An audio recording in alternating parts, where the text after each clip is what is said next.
футболбози дурахшмекарда ҳамеша хатарнок аст, вале агар футболбоз кураш омад накунад, табиист ки писанди мухлисон намешавад. мо дидем ки чӣ хел мухлисони Ливерпул Дарвин Нунесро таърифи зиёд карданд. гуфта мешуд ки ӯ ва Викинги Норвегӣ ҳамаи рекордҳоро ин мавсим мешикананд. Ливерпул 106 миллион барои Нунес сарф карду. Фикр мекарданд ки ӯ ивазкунандаи хуби Фирмино дар ҳамла бо Салоҳ ва Луис Диас мешавад. аммо вале лекин ин чиз ба ҳақиқат табдил наёфт. Нунес чизе ки аз ӯ интизор буданд нишон додан натавонист, вале дар бозии бади даста танҳо Дарвин гунаҳгор нест.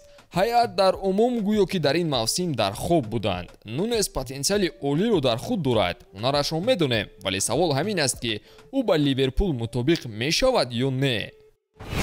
дӯстон, агар шумо ба тамошои футбол ва дигар навъи варзиш шавқ дошта бошед, агар шумо хоҳед ки тамошои бозиҳо бароятон боз ҳам ҷолибтар гузарад, пас ҳатман аз хизматрасониҳои ширкати 1x истифода баред. дар 1x регистратсия осон ва пардохт аз тамоми гӯшаи канори дунё, вале муҳимтар аз он бонус то $100 дар аввалин пардохт бо промокоди тачфуд.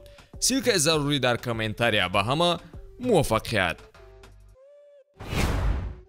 нафари дигар ки дар Ливерпул хуб баромад мекарду дар Олмон роҳгум задааст, ин Садио Мане мебошад. агар рӯйрост гап занем, Манеро таърифи бад карданд ва ба назар трансфераш ба дастаи олмонӣ бадтарин мешавад. мавсими якуми Садио Мане дар Бавария ва шояд охирин ба ҷуз нобарорӣ чизе дигаре нест. танҳо назар кунед, ҷароҳатҳои ҷиддӣ дар байни мавсим, нофаҳмӣ бо Лерой Сане ки бо ҷароҳати Сане хотима ёфт, гувоҳӣ аз он медиҳад ки Мане фурӯхта мешавад.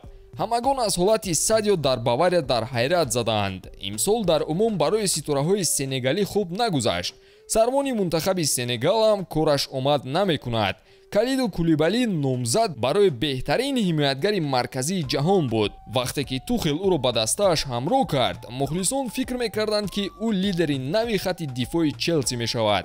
ҳақиқат тамоман баръакс шуд. Кулибалӣ ҳатто бо мушкилӣ дар ҳайати асосӣ роҳ меёбад. баъдияш ҳамин ки Наполи бо рафтани ӯ қаҳрамониро дар Италия соҳиб шуд. оё ӯ сабаби нокомии Челси шуда бошад?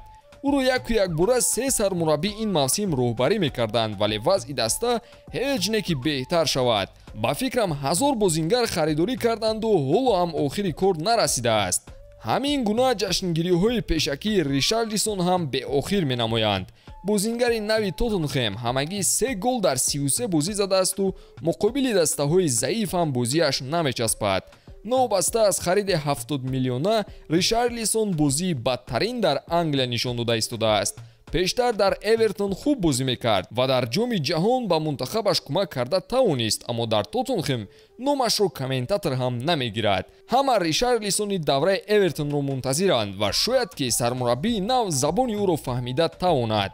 боз футболбози дигаре ҳам ҳаст ки сармураббии нав ӯро ба зинаҳои баланд метавонад барорад. ин нафар Чуамени аст. нимҳимоятгари фаронсавӣ бо нархи 100 миллион евро аз Монако ба Реал ҳамчун ҷойгузини Каземиро оварда шуд. Чуамени оғози мавсимро хуб шурӯъ кард ва мадридиҳо рафтани Каземироро бо бозии Чуамени фаромӯш карданд. аммо сармураббии даста ба хулосае омад ки ба Родриго вақти бештар диҳаду аз байни Чуамени, Лука Модрич, Крос ва Валверде якеро дар захира гузорад. инҷо Чуамени ба қавле жертва шуд ва ветеранҳои даставу Валверде ҷои худро мустаҳкамтар карданд. бозингари итолиёвие ки ҳадафи якчанд даста дар тобистон буду таърифу тавсифи бештар мегирифт, ин Ҷанлука Скамача мебошад. ҳамлагари итолиёвӣ дар охир ба Вестхем рафту бояд ки ҳолати дастаро беҳтар месохт. Скамача ин интизориҳоро бароварда накард. Вестхем бо ӯ ҳам натавонист ки дар мавқеъҳои болотари ҷадвал ҷой гирад. албатта ки ҳамааш айби ӯ нест, вале мухлисон интизор набуданд ки ӯ танҳо 3 гол занаду дар ҳайати асосӣ ҳам роҳ наёбад. аслан гирем кам бозингароне ҳастанд ки аз серияи А омада дар премер-лига хуб бозӣ карда бошанд. хаймайлаш нафари баъдӣ ҳам обрӯи нуфузи худро назди мухлисон аз даст дода истодааст ки ӯ Ҷейдон Санчо мебошад. Санчо орзуи ҳар мухлиси Юнайтед буд. ҳунараш дар Дортмунд беҳтарин буд ва ҳама фикр мекарданд ки маҳз ӯ ба даста лозим аст. баъди нокомӣ дар мавсими якумаш ва омадани Тенхак ба дастаи Юнайтед, бояд ки калиди муваффақияти Санчо пайдо мешуд, вале касе наметавонад ӯро беҳтар созад ба ҷуз худи Санчо. шояд ки Юнайтед ин бозингари худро пеш аз бад шудани ҳолат ба фурӯш гузорад.